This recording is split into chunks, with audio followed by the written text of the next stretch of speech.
Hola, yo soy Lala Maza y esto es Código Capital.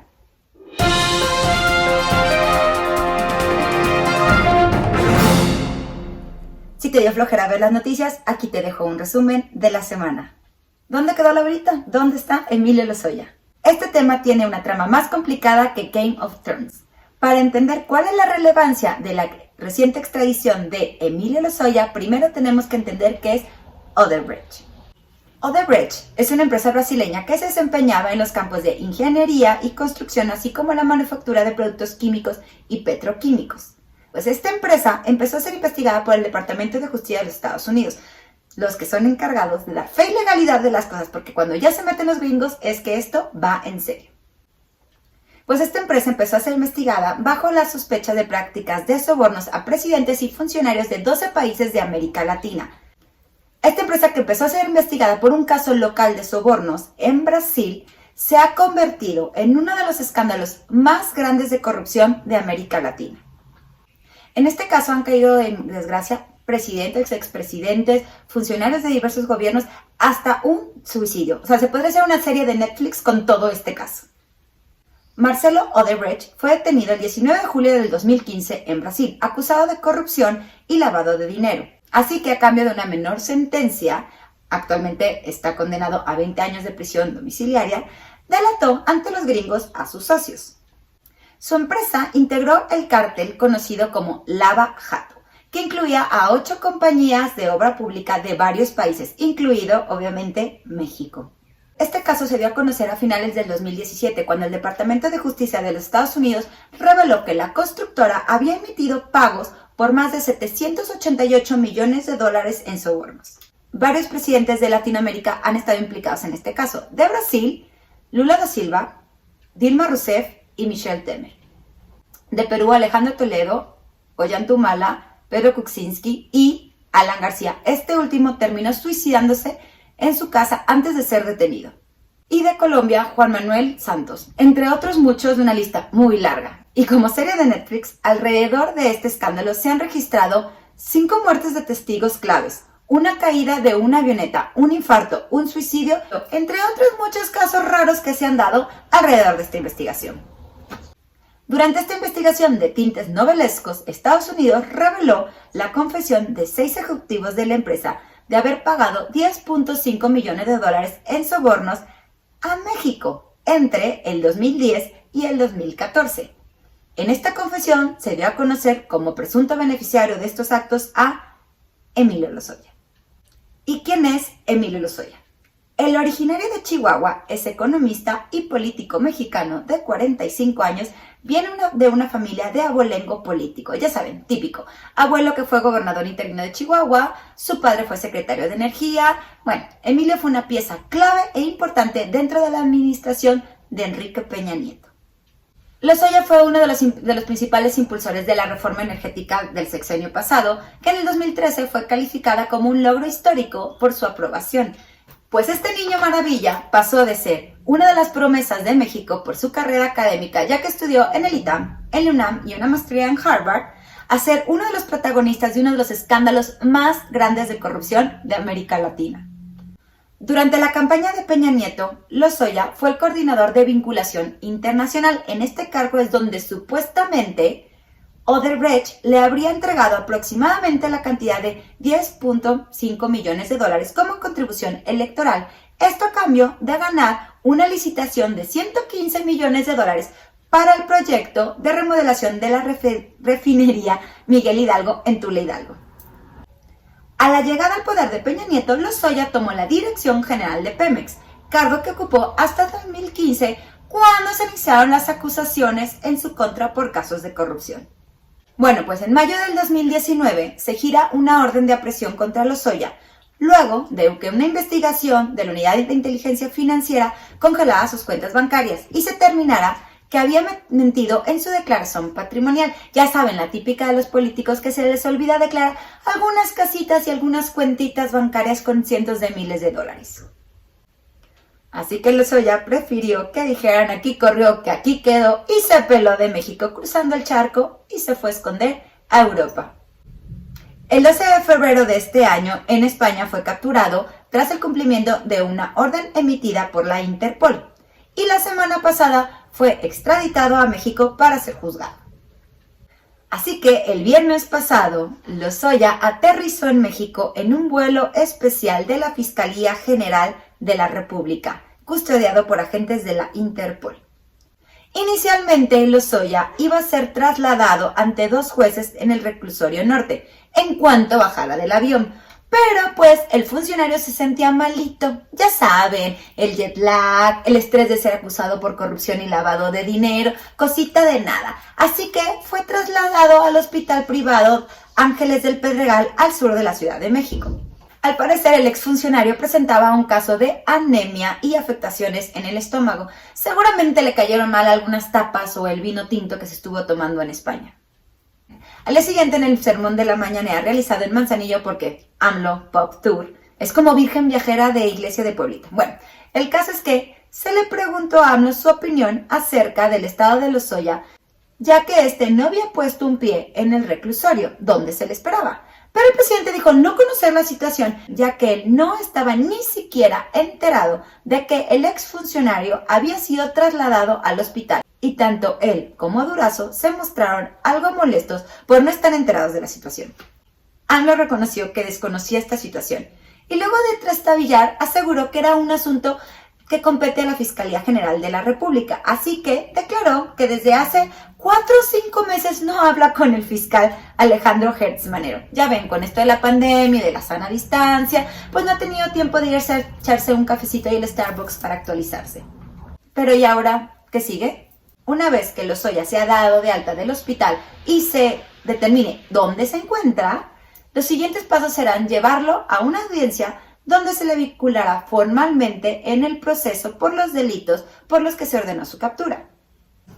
Aquí lo que se sospecha es que Lozoya podría tener la información de personajes de mayor rango, Peña Nieto, Videgaray, y podría dar a cambio estos nombres y pruebas para tener una sentencia reducida. Así que a nosotros solamente nos queda esperar el desenlace de esta historia. Es momento de que veamos que por fin los políticos paguen por sus actos de corrupción. Como ya vimos, en otros países de América Latina hasta los expresidentes han sido encarcelados. Esperemos que esto no se quede solamente en el show de la extradición y veamos que por fin se cumple la justicia en México. César Duarte.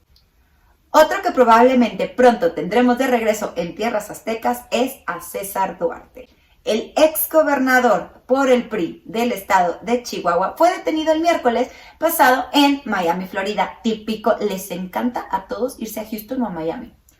Bueno, pues sobre este exmandatario pesan más de 2 docenas de órdenes de aprehensión por supuestos actos de corrupción cometidos durante su mandato. Duarte fue detenido por elementos del Servicio de los Alguaciles Federales US Marshal Service y posiblemente sea presentado ante la Corte Federal del Distrito del Sur de Florida, donde se le explicarán los delitos por los cuales es requerido por el gobierno mexicano, según explicó la Fiscalía General de la República en un comunicado. El gobierno de Chihuahua, encabezado por Javier Corral, lo acusa de haber usado el erario para beneficiarse a él y al PRI, partido del cual ya fue expulsado, porque obvio, sí, ahora yo no lo conozco, es solamente un conocido, es más, no lo tengo ni como amigos en Facebook. El gobernador actual del estado de Chihuahua, el panista Corral, fue el que más empujó la detención de su antecesor y presentó ante la PGR la carpeta de investigación y órdenes de aprehensión con las que contaba hasta ese momento. Hoy, la Fiscalía General de la República acusó que la PGR de la administración peñista mantuvo inactivo el caso, pues obviamente entre gitanos no nos leemos las manos. César Duarte formaba parte del nuevo PRI, que tanto presumía Peña Nieto a inicios del sexenio pasado. Según esto, esta nueva generación rejuvenecida y mejorada sería el nuevo futuro del partido. Y sí, literal, mejoraron, pero sus actos de corrupción, porque de este nuevo PRI hay varios exgobernadores como Javier Duarte, les voy a dejar el link de un artículo que escribí de él, y Roberto Borges, que ya se encuentran presos, y otros más prófugos o ya están siendo investigados. Pues a César Duarte se le está vinculando con la operación Zafiro, en la que millones de pesos supuestamente fueron desviados para las campañas del PRI. Otro de los casos por los que fue señalado es de haber usado recursos del gobierno para impulsar la creación de un banco del cual él era socio. Así que tendremos que darle seguimiento a esta nota a ver si de verdad es extraditado, detenido, enjuiciado y juzgado y que pague por sus actos. Porque luego ya ven que nos están dando a tole con el dedo, luego los acaban soltando o regresándoles todas sus cuentas. ¿O no? El Bester Gordillo. La austeridad. En mi video pasado les platiqué que, por motivo de la austeridad, se les quitaría las computadoras a 75% de los trabajadores de la Secretaría de Trabajo. Y me burlé que ahora hasta su café y el papel del baño tendrían que llevarse de sus casas. Pues parecía chiste, pero es anécdota, porque como parte del recorte del gasto del gobierno impulsado por la presidencia, se va a recortar el consumo, y no es broma, del agua de garrafón que consumen los empleados y se les pedirá que por favor lleven sus celulares cargados para que no los carguen en las oficinas. Esto según declaraciones de algunos empleados de la dependencia. Además, se le canceló plazas de base a funcionarios y se les hizo firmar nuevos contratos como trabajadores eventuales. Luisa María Alcalde, titular de la Secretaría del Trabajo y Previsión Social, en una entrevista para el portal de Aristegui Noticias, mencionó que se acabó la fiesta para la subcontratación abusiva, pues dijo que este esquema se ha utilizado para evadir responsabilidades laborales y fiscales y de seguridad social. Digo, esta es una declaración un poco incongruente si contamos que por lo menos 4 de sus familiares directos son servidores del gobierno. Y bueno, siguiendo esta línea de austeridad, la Junta de Gobierno del Instituto Nacional de las Mujeres autorizó el recorte del 75% de su presupuesto. Este recorte representa para el INMujeres alrededor de 151.9 millones de pesos que estaban destinados de la siguiente manera: 147 millones para servicios generales y 4.7 millones para materiales y suministros. En esta sesión estuvo presente la secretaria de Gobernación, Olguita Sánchez Jordedo, quien, de acuerdo con las diputadas presentes, les pidió al instituto que empiecen a hacer más con menos, o sea que se hace lo que se puede con lo que hay. Y solo 24 horas antes, AMLO acababa de ser cuestionado por una reportera del papel del gobierno acerca de los temas relacionados con las mujeres, a lo que el presidente Cabecita de Algodón respondió que su gobierno era el más feminista de la historia. Es más, si no me creen, escúchenlo ustedes mismos. ¿Por qué hubo este recorte al presupuesto de la alerta de género y más en los estados donde hay mucha violencia, más que en un momento cuando 10 mujeres están siendo asesinadas cada día y además que hubo un incremento de violencia de género en los últimos meses durante la pandemia? Y también reconociendo que menos de 5% de los casos de feminicidio terminan en una sentencia. ¿Por qué su gobierno ha fallado a las mujeres para vivir una vida libre de violencia y qué están haciendo para cambiarlo? No estamos abandonando a las mujeres, estamos protegiendo a las mujeres, se está castigando a los que asesinan mujeres, el feminicidio. No hay disminución del presupuesto, nunca se había protegido tanto a las mujeres de México como ahora. Y 3 doritos después se dio a conocer el recorte de INMujeres. INMujeres es la oficina federal que se encarga de trabajar por la igualdad de género en México y combatir la violencia y discriminación hacia la mujer. Este recorte se dio con el pretexto de hacer frente a la crisis económica derivada de la pandemia. No que estábamos re bien, que nos había caído como anillo al dedo y que no pasaba nada, que estábamos listos para los golpes. Así que, como podemos ver, la política de austeridad y los recortes van a continuar. El CONACYT, gracias a Dios, se ha librado de estos recortes y esperemos que así continúe. Esperemos que el día de mañana no nos estemos arrepintiendo porque a veces lo barato sale caro. Y en noticias internacionales, el que ahora fue víctima de un ciberataque fue Twitter, ya que la semana pasada varias figuras públicas, políticas y empresas tuvieron un ataque cibernético en sus cuentas de Twitter. Entre los afectados se encuentran millonarios como Elon Musk, que es el dueño de Tesla, Jeff Bezos, que es el dueño de Amazon, Bill Gates, el expresidente de Estados Unidos Barack Obama, el precandidato demócrata Joe Biden y hasta el músico Kanye West. Este ciberataque está relacionado con un presunto esquema fraudulento que involucra a la moneda virtual Bitcoin. En un mensaje que se leía: "Todos me piden que retribuya y ahora es el momento", decía el tuit de la cuenta de Bill Gates. "Tú envías $1,000 y yo pongo 2,000. Los tweets fueron eliminados minutos después de ser publicados. Pero esto no fue lo suficientemente rápido para evitar que miles de personas cayeran en el fraude y depositaran fondos en las cuentas, en las que se calcula que fueron más de $100,000 según información pública de blockchain. El problema de estas cuentas es que son muy difíciles o casi imposibles de rastrear y contabilizar, por lo que la recuperación de este dinero será imposible. Ante esta situación, Twitter tomó la decisión extraordinaria de suspender la publicación de mensajes desde todas las cuentas que son verificadas, todas las que tienen la palomita azul. Bueno, todas esas cuentas fueron suspendidas mientras se investigaba lo ocurrido. Esto para proteger a que los usuarios vieran mensajes de cuentas verificadas y creían que son reales. Horas después, Twitter informó que fue un ataque coordinado dirigido contra los empleados con acceso de sistemas y herramientas internos. El CEO de Twitter, Jack Dorsey, tuiteó que fue un día muy difícil para ellos en Twitter. Todos nos sentimos terribles de que esto haya sucedido. Pero ya, me lavo las manos. Por eso, ahorita les vuelvo a recomendar, tengan mucho cuidado con los fraudes por internet. Todo lo que parece demasiado bueno para ser real es que no lo es. Tengan cuidado con los fraudes a sus tarjetas y a sus cuentas por medio de llamadas telefónicas, mensajes de texto, correos electrónicos, porque este tipo de fraudes están en aumento y no son tiempos de estar regalando nuestro dinero. Les voy a dejar también el link de un video que les hice ahí de tips de seguridad para que no vayan a correr con la mala suerte que después les estén hackeando o clonando sus tarjetas o sus cuentas. Por fin, una noticia positiva. Porque al parecer hay una versión experimental de una vacuna contra el coronavirus que está teniendo una respuesta positiva según la Universidad de Oxford en Inglaterra. Según el médico Adrian Hill de la Universidad de Oxford, se ha observado una buena respuesta inmunológica en casi todos los casos estudiados.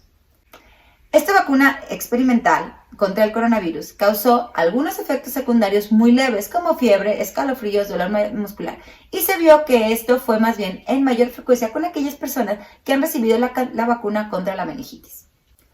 Además, el Dr. Hill sostuvo que en la actualidad se están llevando a cabo más pruebas extensas para evaluar la efectividad de esta vacuna, que involucra casi cerca de 10,000 personas en Reino Unido y voluntarios en Sudáfrica y Brasil. Otra prueba grande será un programa para iniciar próximamente en Estados Unidos, lo cual contaría con la participación de unas 30,000 personas.